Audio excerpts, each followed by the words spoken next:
ladies and gentlemen, it is now time to officially commence with our power-packed sessions. First up, we have our keynote session from our very esteemed speaker who's come down from the UK to be with us here today, Mr. Patrick Fagan, Chief Scientific Officer, Capuchin Behavioural Science.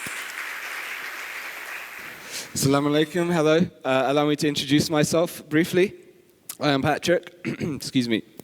Although sometimes I ask people to call me Pat, although just between us, please don't, because I don't like it. But the reason I ask people this is because, as this study found, people who use a nickname or a shorter name are seen as more likable, which I think is where I could use the most help. And so that's what I do as a behavioral scientist, is take this academic psychology and think about how to practically apply it in the real world, such as, for example, optimizing your own name. And the reason this works and these things happen is because we are all what's known as cognitive misers. We have very limited attention spans for paying attention to the world and processing information. There's only a tiny slice of the world that we can really deal with at any one time. Right now, for example, you're paying attention to me, hopefully, and not to that humming sound. But now you are, because I pointed it out. So there's a lot of stuff going on around us, but we can only pay attention to a very small slice. By one estimate, just 0.0004% of the world we can consciously pay attention to. And so, as for what that means for crafting experiences, I'd like to start by showing you a video and see if you can correctly count the number of times the players wearing white pass the ball to each other, and see if you can get it right, even if you think you may have seen it before. Count how many times the players wearing white pass the ball.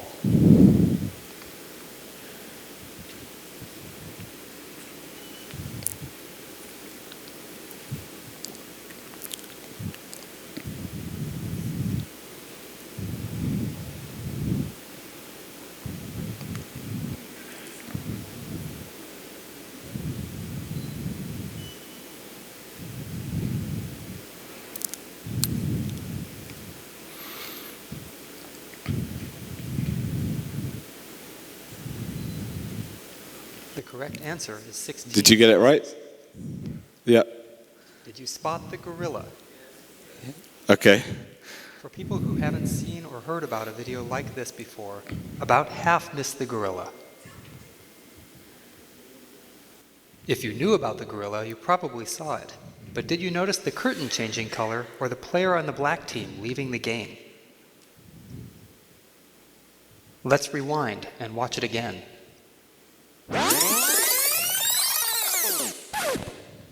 Here comes the gorilla, and there goes a player, and the curtain is changing from red to gold. Who missed at least one of those three things? So most people, it seems. So like I said, there's only a certain amount that we can pay attention to in the world, and there's a huge amount, therefore, that we miss. So a similar study had people walk through a park and then asked them afterwards if they saw anything unusual, and only around half of them saw a clown on a unicycle. So as a brand, you don't want to be that clown on a unicycle who gets missed. You want to grab your customers' attention. And so how do you do that? Well, I'll do another experiment. I'm going to show you some images very quickly on screen, and you just tell me which ones you saw. So here we go.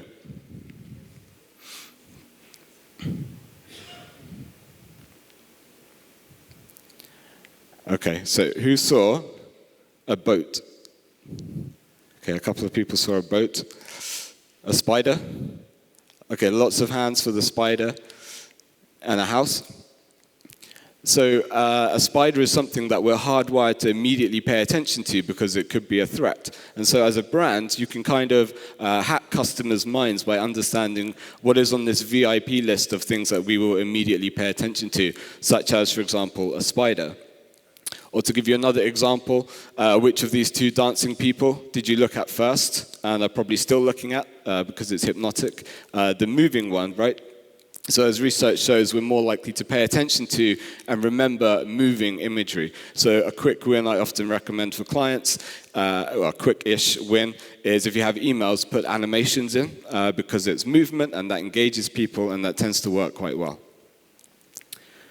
So you can read more about this in my Hooked, available on Amazon. But just to give you a very quick recap as to how to grab people's attention and engage them, first of all, you need to cut through all that noise.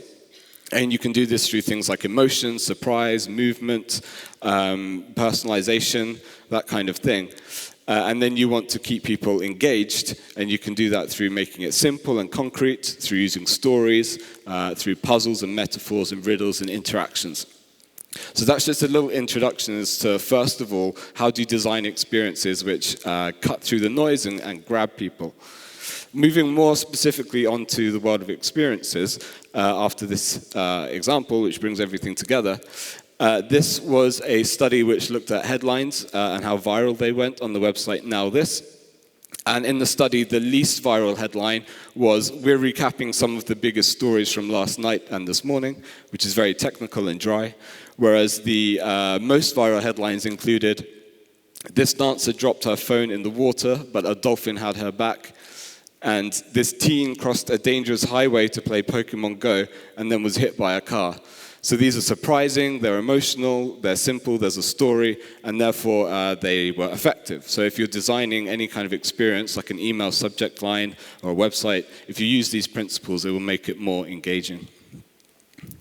So moving on, as I said, more specifically to experiences, a great example of just how irrational people can be is shark cage diving, which to me looks terrifying. And it's very hard for me to understand why people would do it. But psychology can probably provide the answer. There is a theory called risk homeostasis, which holds that we have a kind of appetite for risk. There's a part of the brain that processes risk, and if there's no risk in our environment, we kind of go looking for it. This is why, for example, billionaires go shark cage diving or base jumping, because we have an appetite for risk that needs to be fulfilled. And in the same way, there's probably an experience homeostasis where when we don't have enough experience in our lives, we go looking for it. And this is particularly relevant as the world becomes more technological and industrialized. That leads to more efficiency, which is great in many ways, but efficiency is kind of the antithesis of experience.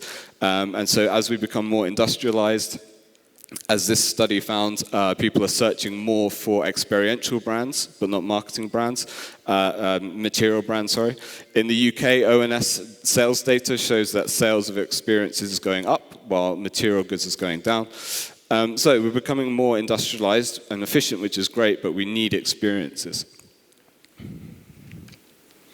And this is particularly true within the last few years, of course. Thanks to lockdowns, we've been kind of starved for experience. And experience is how we define our lives and define time. We don't really actually psychologically think of time in terms of calendars or watches. We think in terms of experiences, like weddings, birthdays, weekends, that kind of thing. And so without those, time kind of turns into an amorphous blob without form, and research has found that lockdowns affected people's perspectives of time, indeed.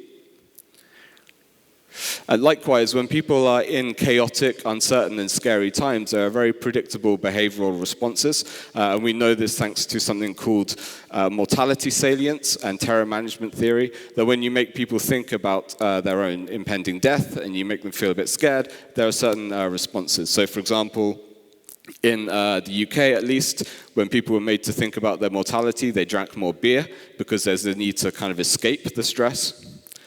There's also a buffering effect of nostalgia. So we like nostalgia when things are uncertain because it gives us something certain to hold on to. And also status. So when you make people think about their death, they're more likely to value a Rolex watch, but not, say, Pringles. So as things have been uncertain and chaotic, and as they continue to be, especially economically in the near future, people will be looking through experiences for things like escape, nostalgia, and status. But all of this is to say that at the minute, people are hungry for meaning and escape, and you can provide that through experiences. So the question then is, what makes a good experience? What makes it engaging and memorable? I'm going to do another experiment. I'm going to show you some words, and again, see which ones you can remember.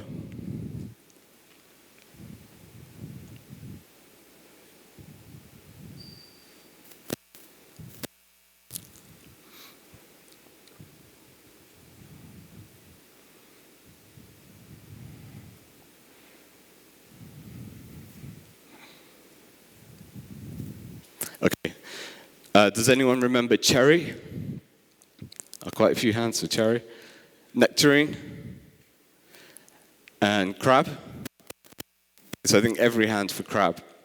Because it was not a fruit, it was a different color, and it was an image. It had an image. So what makes something memorable and what makes experiences particularly effective is what's called experiential contrast. So it's all about being different, standing out from the humdrum of daily life, and being a kind of emotional punch in a way, an emotional peak, what Maslow called peak experiences. There are 6 other ingredients that I want to briefly touch on which make experiences memorable as well. One is co-creation. This is about interacting, getting people to do a little bit of work themselves. For example, if I wanted you to remember the number 4, it would be more effective for me to ask you, what is 2 plus 2, than it would for me just to tell you 4. Because when I ask you the question, you have to do a bit of work yourself, and that makes it memorable. It's also important to create the right memory networks. So memory can be kind of thought of as a spider web of interconnecting nodes. And as a brand, you have a spider web of things that are connected to you. So for example, Coca-Cola would have red, cold, happy, that kind of thing. And so when you're crafting an experience, you want to tap into the right triggers that are associated with your brand in memory, and you also want to build and refresh those through using the right colors and slogans and moods and so on. Also, experiences are effective when they're memorable. One study had people either do an experience with someone else or by themselves, and as you can probably imagine, the experience with somebody else was much more memorable and effective because we're very social creatures who have a motivation to bond with others. Experiences are also effective when they have excellence, by which I mean people have certain expectations going into an experience, and if those are not met, it actually feels like a loss, and we are loss averse. We feel losses quite painfully, so you have to at least meet, if not exceed, what people are expecting. Relevance is about personalization because we pay attention to things that are at the front of our mind. If you hear your own name, you'll immediately turn your head, for example. So personalizing experiences works too. And finally, novelty is where we pay attention to something that is weird or creative or banana, something that doesn't quite make sense or fit your expectations. Just now I said the word banana, which didn't make any sense at all, so probably your ears picked up. Why did he say that? So it's about being a bit weird and different. And so I did a large study with 1,000 people with an experiences marketing agency in London, and we validated this and found 7 levers that drive effective experiences. So the first is what we called magic, which is about being emotional, being that peak experience that stands out from daily life. The second was adequacy, which was about meeting and excelling people's expectations. The third was relevance, which was about offering something that is relevant to where people are currently and being relevant for the brand as well. Value is about offering people something of value, for example, a free cupcake, but it could also be something that's cognitively interesting. Exchange is about interaction and co-creation. For example, the Dark Knight Rises viral campaign that had people kind of play games and hunt for clues on the internet. Labeling is about being very clearly branded with the right colors and moods and words and so on.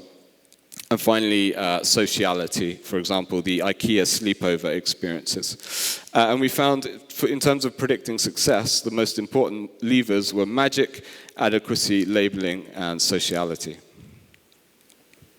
The last thing I want to talk about is the fact that this is not, however, a one-size-fits-all technique. For example, with those levers, we found that labeling was much more important for sampling experiences, whereas magic was much more important for kind of immersive experiences. But we know in behavioral science that behavioral science is not one-size-fits-all. Some nudges work for some people better than others. For example, in this study, they sent out letters advertising loans, and they looked at the uptake, and they found that having a picture of a smiling woman on the letter increased loan uptake, but only among men.